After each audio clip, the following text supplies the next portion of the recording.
I could not believe what happened to my blood sugar. I couldn't believe a lot of things. And this is another reason why I was like, I have to come on here and make a video about this because it was so incredibly shocking. Hey friends, welcome back to my channel. So there has been a new diet craze that has been sweeping the YouTubes and has made its way into my algorithm. And I started watching some videos about it, and I just find it so funny how like these extreme things make these big splashes. But there's oftentimes some really more moderate or reasonable truths underlying these really extreme diet trends that come along. So when the sugar diet came onto my radar, it made me intrigued to think about a few things and maybe do some more experimenting. I have done lots of different experiments in the past and have documented them here on my channel. I actually did the potato diet years and years and years ago, and I think those videos are still on my channel if I remember correctly. And then when I was keto and carnivore, I did the sardine fast, I did the egg fast. I've done all kinds of different diet craziness on my channel and documented my results. And so I'm thinking about doing something similar with this sugar diet, but here's the deal. I will not drink sugar water. I am not going to go eat candy. The experiment that I'm going to do, and actually I've already started it, so I have some like teasers here for you, or some initial reports, is I am going to try a whole foods approach. And I don't even want to call it sugar diet because that's just such a triggering name. And I know that it's triggering for a reason. It was named that to be triggering. And I don't love that, but that's, that's what it's called. It's kind of like back when PSMF was so popular. Horrible name, PSMF, but that's just what it was called. So you called it what it was called. And I know that this will definitely be the nail in the coffin for some of you guys, and you are going to unsubscribe to me. You are going to leave a super nasty comment, and you're going to tell me how I'm feeding cancer and causing diabetes and spiking insulin, and insulin is the root of all diseases, and that you can't believe that I would talk about anything so terrible that's gonna influence other people to do these terrible things and ruin everyone's lives. I know that some of you are ready and already writing those comments, and I get it. And I really struggled with thinking through if I should even talk about this on YouTube at all, if I should do it at all, first of all, then if I should even talk about it on YouTube, because I can already conjure in my mind all of the nasty comments that I am going to get. I also considered doing it and then waiting until it was all the way finished before I reported on it, and only choose to report on it if I had, some positive thing to say. But I am not a doctor or nutritionist. I'm not selling a meal plan. I'm not trying to do anything that anyone else is supposed to follow. This channel has always been me sharing my own experience and experiments. And I just realized, like, if I'm going to do this, why not just continue in the vein of my channel and share it with you guys? So first of all, why would I even consider doing this? Over the last couple of years, if you guys have watched me, you know that my thoughts on carbohydrates have really, really changed.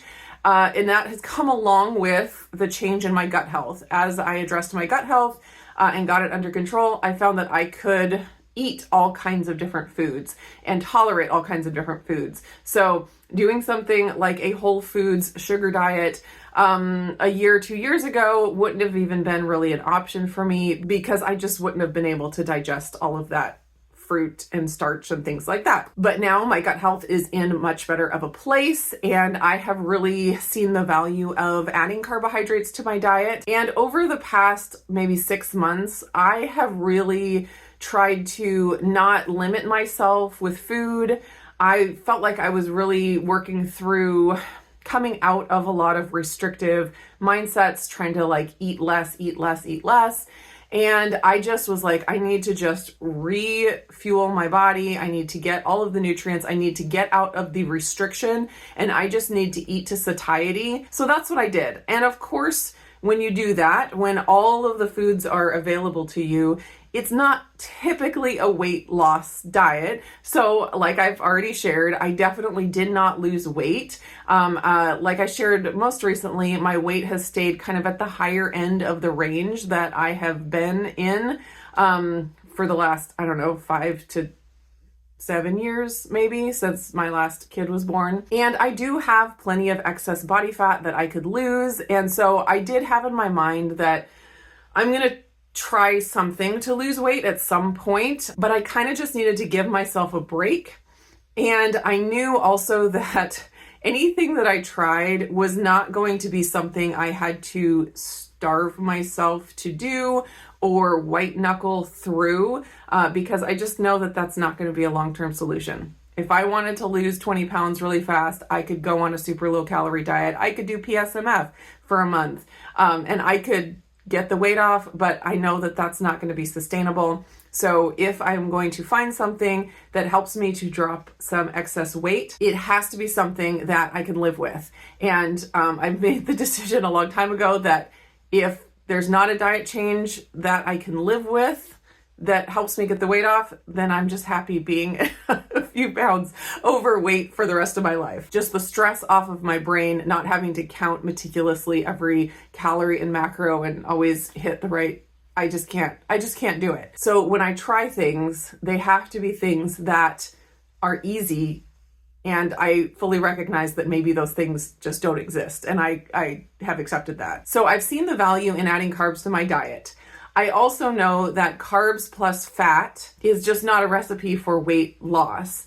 And so if I am to want to lose any weight, I have to decide how I'm going to juggle things, whether it be to cut the fat or to cut the carbs or just, cut everything down together. And so when I saw this idea of the sugar diet, I still cringe when I say that. So the biggest change between how I'm eating right now and the macros I'm eating right now and something that would be similar macros to what Cole Robinson and Mark Bell are doing, which I have a hard time, recommending those guys for you guys to go listen to, because Cole is very difficult to listen to. I don't enjoy listening to him, but he's the one that, has the loud voice promoting this right now. And then Mark Bell, he's a super nice guy, it seems like, but he's a bodybuilder and he's on steroids. And so I don't have a lot in common there. But anyways, those are the voices that are talking about this right now. So the main difference between how I'm eating now and those kind of macros would be that I would drop my fat and that I would increase my carbs basically as much as I want, because you're supposed to eat to satiety. And I already knew that I was going to have to probably drop my fat if I wanted to lose any weight. I am not at the point where I'm willing to drop carbs again. And the idea of increasing them, cutting out the fat is a hard thing to accept. But in being able to increase the carbs and eat to satiety, I was like, I'm going to try this. I'm just going to try it and see how it goes. Another reason that I felt good trying it out is because I had a CGM on. So I had a CGM these last 2 weeks. I just took it off, I think, day before yesterday. And I had some days where I was eating the way I had been eating. And I will put on the screen the macros that I have been eating roughly. I haven't been counting every day, but every time I did count, it kind of ended up being around this amount. So I have some days of the CGM where I was eating that way. And then the last 3 days of the CGM, I was eating my version of the whole food sugar diet. And I could not believe what happened to my blood sugar. I couldn't believe a lot of things. And this is another reason why I was like, I have to come on here and make a video about this, because it was so incredibly shocking. Because you'd think going from around 200 grams of carbohydrates to around 400 grams of carbohydrates. The first day I ate over 500 grams of carbohydrates, 47 of them were fiber. The next day I ate, I think 350. I was less hungry the second day. Crazy. And then the third day I ate around a little over 400 grams of carbohydrates. My blood sugar dropped. I haven't seen these low of numbers in a long time. My CGM says anything below 70 is low. And my blood sugar for those last 3 days, 20% of that last 72 hours that I had the CGM on, that I was doing the whole food sugar diet, my blood sugar was below 70 20% of the time. My blood sugar never went over 140, which is the range. So I was in range 80% of the time, which sounds not great. But the other 20% that I was out of range was because I was in the 60s. I was like, what is going on? I double my carb intake and my blood sugar drops. My average blood sugar, according to the CGM, previous to starting this whole food sugar diet experiment, was in the 90s and high 80s, I believe. And then the 3 days that I did the sugar diet, my average blood sugar was 80. So it was very, very low. I could not believe how well my body handled all of that. I also noticed on my Ultra Human Ring app that my HRV increased again. If you guys have been following me with the red light therapy journey that I've been on, basically my HRV was like single digits, rock bottom, when I was hyperthyroid. When I recovered from that, I was sitting around 40. And when I started red light therapy, it jumped up to 70, which was amazing. And then when I started playing with some other things with the red light therapy, like the vibration plate and dry brushing, it jumped up into around the 80s. After the first day of being on the sugar diet, my HRV jumped up to 95 or 96, and it stayed in the 90s the 3 days that I was doing the whole food sugar diet experiment. I have historically had such a hard time increasing my HRV. When I was keto and carnivore, I did all kinds of things, including like cold plunges and stuff, to get my HRV up, and nothing I did. I was just always low, and I was just like, well, I guess that's just how I am. And then the red light therapy, gave me that huge boost, which was incredible. And then this apparently is boosting it even higher. So I saw my blood sugar go down. I saw my HRV go up. I did also have improvements in my sleep. I had my restorative sleep increase. I had very vivid dreams, all 3 nights. So it was enough that it has really, really piqued my interest.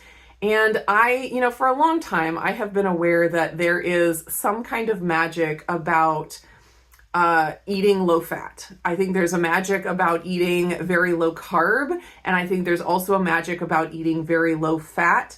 And because there's things like the Walter Kempner diet, where he fed people white rice and sugar and fruit and, cured diabetes, wild. And then like fruitarians, they're not known for being obese.